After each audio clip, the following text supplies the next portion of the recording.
Magmahal ka kung kailan mo gusto. Break na kayo eh. Pakailan niyo kung magjowa ka na kinabukasan. 'Di ba? Sasabihin ng iba, ala, hindi mo kinukonsider yung feelings nung kabilang tao. Eh, yung feelings mo? Na-fall ka na eh.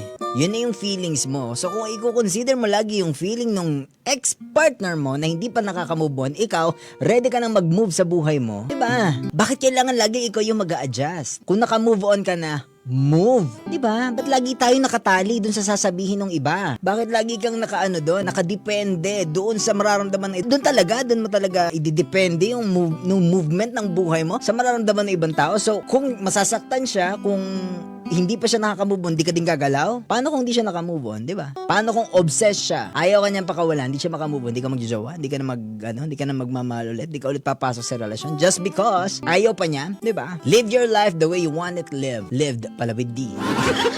Di ba? Mabuhay ka kung sa paano mo gustong mabuhay, kasi buhay mo, maaaring bukas patay ka na, ano magagawa natin doon, di ba? At least, di ba, bago ka man lang namatay, nagmahal ka ulit, di ba?